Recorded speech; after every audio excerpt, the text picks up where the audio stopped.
All right, I am on page 431, Module 9, Lesson 3, and this is how you solve linear systems by adding or subtracting. And the point of doing it is to eliminate one of your variables. So Module 9, Lesson 1 was solving linear systems using graphing. Basically, you graph the line where they intersect is your solution. Module 9, Lesson 2 was solving linear systems by substituting. Basically, you took one equation, solved it for a variable, and then squished it into the other equation. And by doing that, you eliminated a variable and you were down to one variable and you could solve. This is another method. So it's all different methods of doing the same thing. And some methods are more appropriate in certain situations than others. All right, so this one is solving linear systems by adding or subtracting. And what you're going to do is you're adding or subtracting in order to eliminate a variable. Okay, so looking at this linear system, 2x minus 4y equals negative 10. My second equation is 3x plus 4y equals 5. Okay, so it says, what do you notice about the coefficient of the y terms? Well, they are equal and opposite. I've got a negative 4 and a positive 4. So honestly, what you can do is you can add those two equations together, and that eliminates the y terms, okay? So if you look at C, it says find the sum of the two equations by combining like terms. So I'm just simply adding as if I'm just going down 3 columns. Negative 10 plus 5 is going to give me negative 5. Negative 4y plus 4y is going to eliminate that term altogether. And then 2x plus 3x is going to give me 5x. So here's what I have.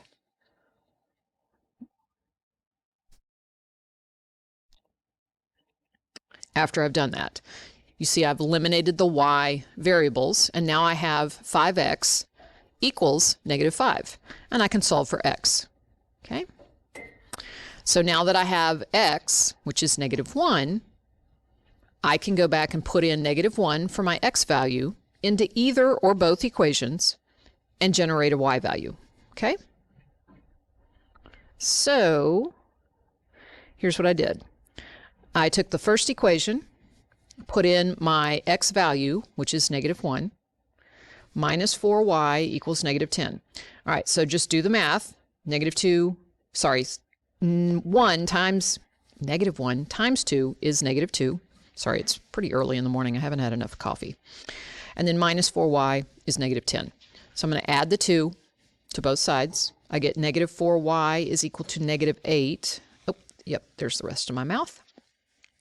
Negative 4y divided by negative 4, negative 8 divided by negative 4, and voila, y is equal to 2.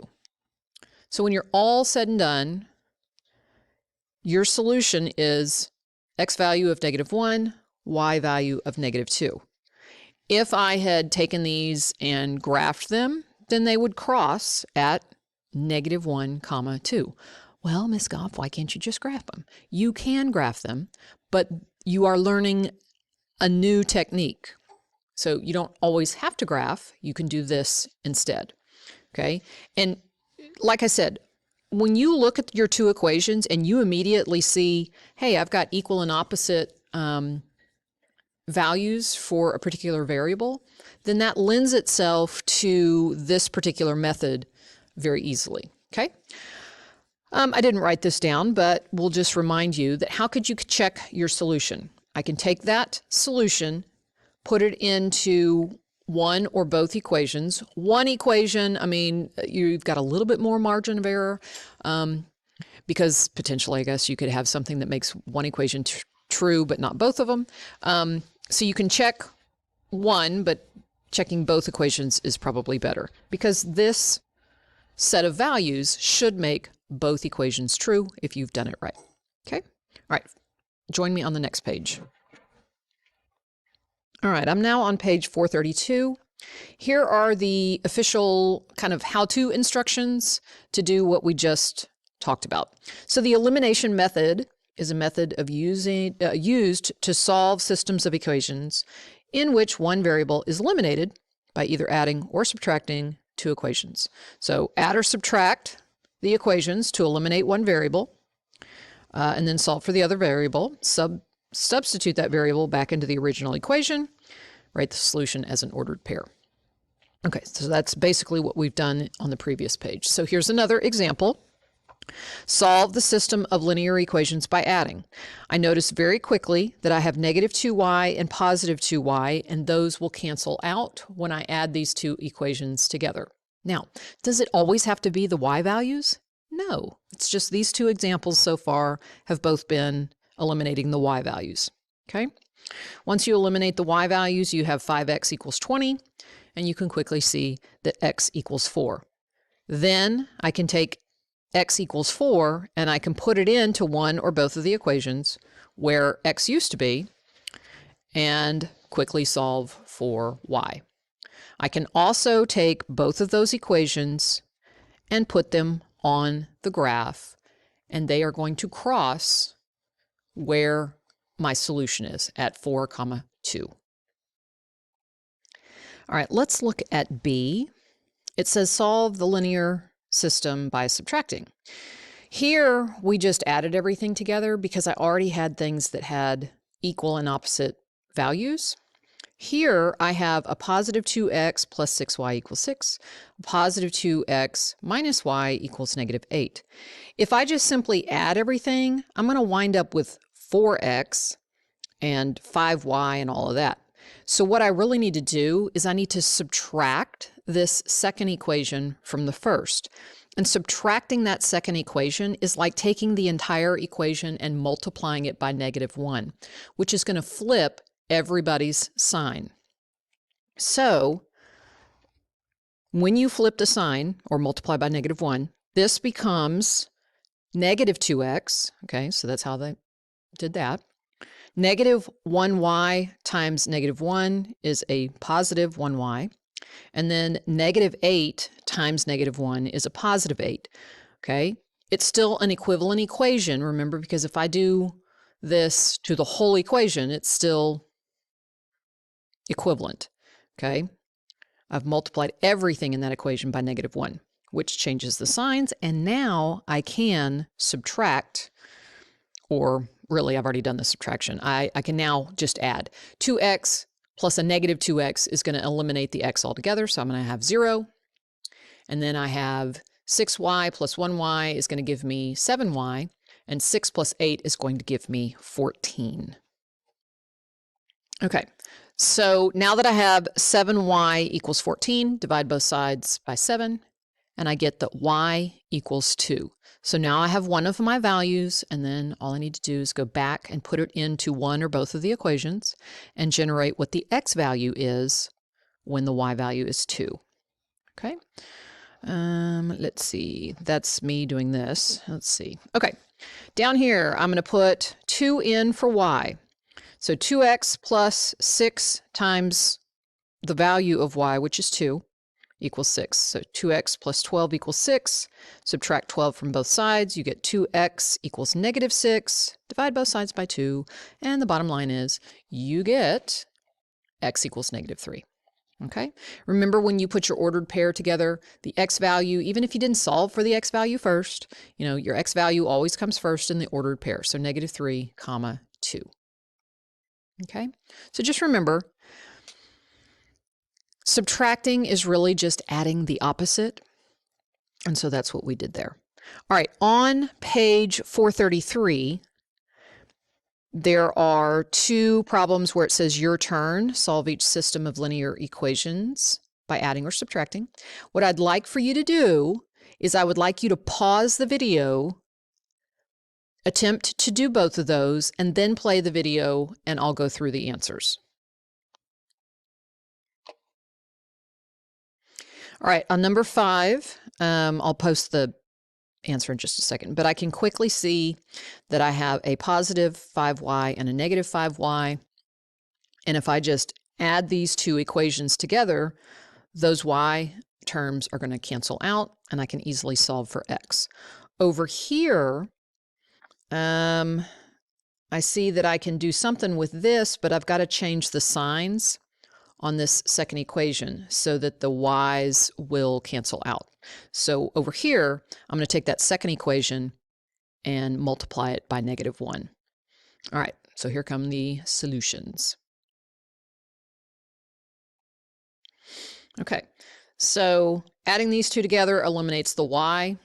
Quickly, I can solve for x. X is -2. Then I take that known x value and put it into one of the equations where x used to be and solve. So -4 plus 5y equals -24. Add the 4 to both sides and you get 5y equals -20. Divide both sides by 5 and I get y equals -4. So my ordered pair for this first one is -2, -4. How do I double check that? I make sure that both of these equations are true when this is the ordered pair. If they're not making those equations true, then I've made a mistake somewhere. All right, second one. Remember, I'm going to take that second equation and subtract it from the first, which basically means I'm going to change the signs on all of these, multiply by -1, whatever you want to say. So 3x minus 1x is going to give me 2x. 2y minus 2y is going to eliminate it. And then 5 minus a -1 is the same as 5 plus 1, which gives me 6. So I get 2x plus 6, divide both sides by 2, I get x equals 3. Now that I know that x equals 3, put it in there for one of the equations and solve. So 3 times 3 is 9, plus 2y equals 5. Subtract 9 from both sides. You get 2y equals -4. Divide both sides by 2, and y equals -2. So here's my ordered pair when it's all said and done. And then I can double check by taking this ordered pair and substituting it in for one or both of the equations, because it should make both of the equations true. All right, join me on the next page for a couple of the special cases that you might run across. Okay, let's say you run across something like this and you look at it and you're like, okay, well, the x's will cancel really easily, but so will the y's. And frankly, so will the numbers. Okay, so when you add these two equations together, you get 0 and 0 and 0. You've eliminated all your variables at once, and you wind up with a statement that is true, because 0 equals 0. That is a true statement. If you come across something like this, you eliminate all your variables and you wind up with a statement that's true, then really these two lines are the same line, and you're going to have an infinite number of solutions. All right, go down to B.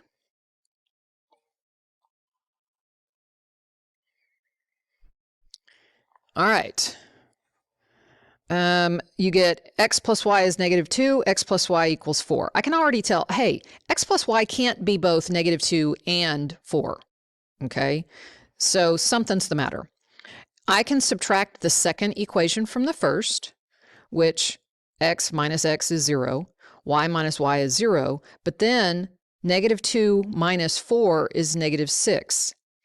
These guys are zeros, and I wind up with a statement that says 0 equals -6, and that is not the case. 0 does not equal -6, so you wind up with a false statement. And when you wind up with a false statement like this, and there are no variables, then the system has no solution. So in other words, these must be parallel lines that are never, ever, ever going to cross. Okay? And that's what it basically says down there. Lines are parallel, and I guess, I don't know, will never cross, and there's no solution or something. I don't know what they want you to write there. Okay? All right, try the two on the top of page 435 and see what kind of situation you get. Okay, 7 and 8 on page 435. Did you actually attempt them, or are you sponging answers off of me? Hopefully you have attempted them, and here is what you're going to get. On 7, all of my variable terms cancel out. So I get 0 on the left-hand side and I get 5 on the right-hand side. That is a false statement. There is no solution, which means these lines run parallel to one another and they're never going to cross. Number 8,